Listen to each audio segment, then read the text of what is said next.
Hace más de 250 años, si alguien enfermaba, el diagnóstico era claro.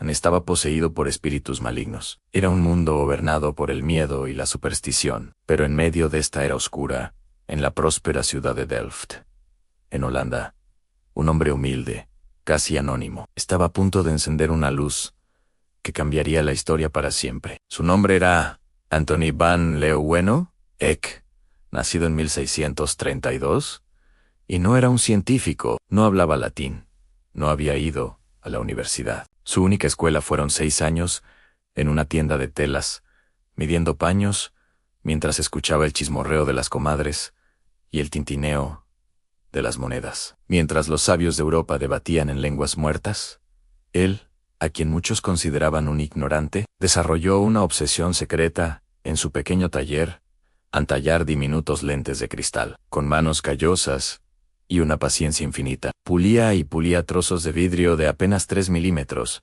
usando herramientas rústicas que él mismo fabricaba. Sus vecinos lo señalaban por la calle, murmurando que el tendero se había vuelto loco, que pasaba noches enteras mirando a través de vidrios extraños. Pero esas minúsculas lentes, montadas en placas de cobre y plata, le estaban revelando un universo que nadie había imaginado.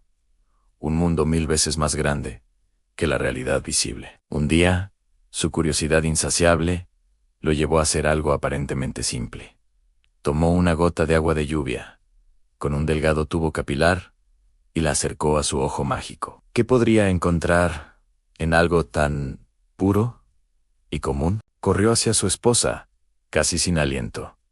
«Ven aquí, rápido. En el agua de lluvia hay unos bichitos. Nadan. Son 1000 veces más pequeños que cualquiera que hayamos visto». Eran los primeros microorganismos que un ojo humano contemplaba, pero el propio Leeuwenhoek era un escéptico.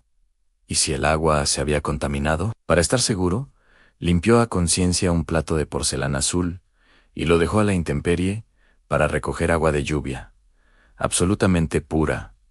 Esperó, un día, 2 días, 3. Nadan, pero al 4.º día, ahí estaban de nuevo, ante sus ojos.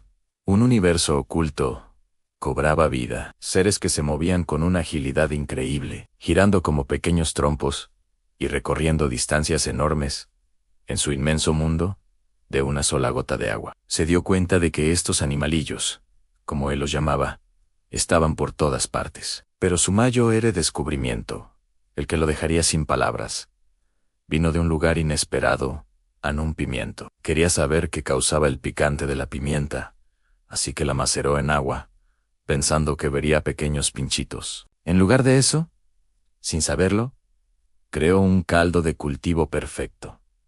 La visión fue sobrecogedora. En una sola gota de su agua de pimienta, encontró una multitud tan densa que era imposible contarla. Hizo un cálculo aproximado, y la cifra lo dejó atónito. Más de 2.700.000 animalillos. Entusiasmado, escribió cartas detalladas a los sabios de la prestigiosa Royal Society de Londres. La respuesta fue el silencio, la burla. Los grandes filósofos no podían dar crédito a lo que leían. Bichitos invisibles en el agua eran disparates, las locuras de un tendero holandés. Los filósofos de la Real Sociedad de Londres se burlaron abiertamente. ¿Cómo era posible que este holandés, un hombre sin educación formal, que ni siquiera hablaba latín, afirmara ver más que ellos con sus sofisticados instrumentos? La incredulidad se convirtió en una exigencia. Le ordenaron que revelara el secreto para fabricar sus microscopios. Pero Antonio, herido en su orgullo de artesano, se negó rotundamente. «Mis métodos me han costado sudores y burlas», respondió. «No los compartiré».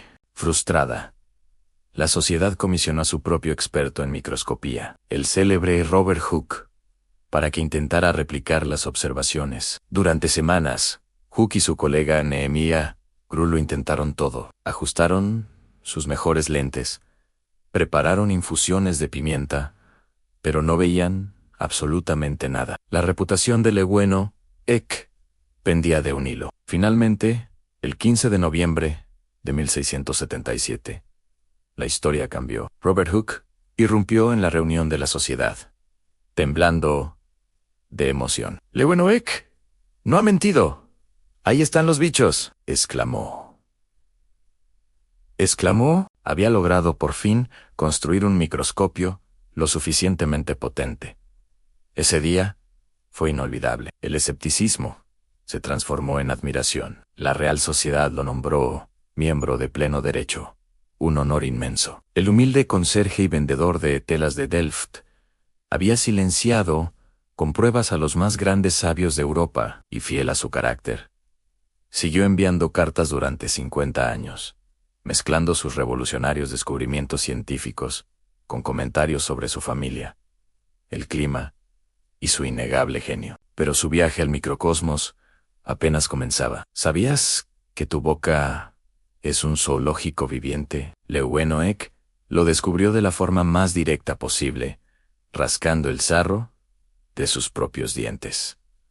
Al observarlo, vio un espectáculo increíble. Vio criaturas alargadas, con forma de cañas flexibles, que se movían en grupo con la solemnidad de una procesión. Descubrió otras, en forma de espiral, que nadaban girando sobre sí mismas como sacacorchos. El mundo invisible tenía formas y comportamientos que desafiaban la imaginación. Su curiosidad era insaciable. Un día vio a un anciano en la calle, un hombre que, según admitió, jamás en su vida se había lavado los dientes. Para Leeuwenhoek, aquello no era asqueroso, era una oportunidad. Lo llevó a su laboratorio y tomó una muestra. Era un verdadero paraíso para sus lentes, un ecosistema bullendo de vida. Pero entonces hizo un descubrimiento accidental que sentaría las bases de la microbiología. Un día, después de beber una taza de café muy caliente,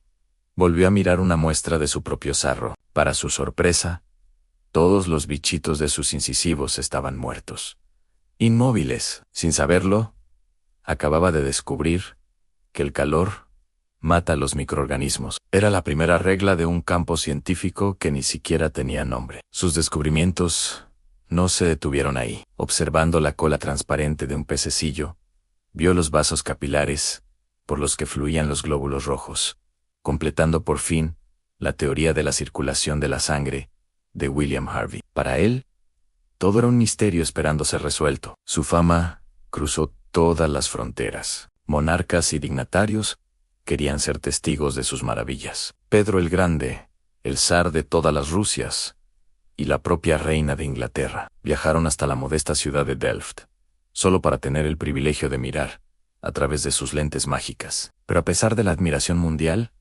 Antonio era increíblemente celoso de su arte. Cuando un joven profesor intentó tocar uno de sus microscopios, lo apartó bruscamente. «Jamás he enseñado a nadie mis métodos», replicaba con orgullo, «y no lo haré. Deseo ser un hombre libre». Vivió hasta los 91 años, trabajando hasta el final. En su lecho de muerte, con la voz débil, sus últimas palabras no fueron para su familia, sino para la ciencia. Llamó a su amigo y le señaló 2 cartas sobre la mesa. «Por favor», le susurró, «haz traducir estas 2 cartas al latín. Envíalas a la Real Sociedad de Londres». Así, hasta el último aliento, cumplió con su deber de informar al mundo. Así, traspasó el umbral. No fue el científico más brillante, ni el que formuló las teorías más complejas, pero su tenacidad, su precisión y su honestidad inquebrantable lo hicieron único. Él mismo escribió cuál era su credo: «Estoy decidido a no aferrarme a mis ideas preconcebidas, sino abandonarlas tan pronto como me convenza de su falsedad. Mi único propósito es poner la verdad frente a mis ojos». Su verdadero Dios era la verdad. Anthony van Leeuwenhoek, el vendedor de telas, el conserje, el ignorante de Delft, fue el hombre que nos abrió las puertas a un universo invisible que vive dentro y alrededor de nosotros. Su legado no son solo sus descubrimientos, sino la prueba de que la curiosidad y la perseverancia pueden derribar cualquier barrera. Gracias por acompañarnos en este viaje. La historia de la ciencia está llena de héroes inesperados. ¿Te gustaría conocer al hombre que demostró que los bichitos de Leeuwenhoek no nacían ¿De la nada? Entonces, no te pierdas nuestra próxima saga sobre Lazzaro Spallanzani. Suscríbete y activa las notificaciones para no perdértela.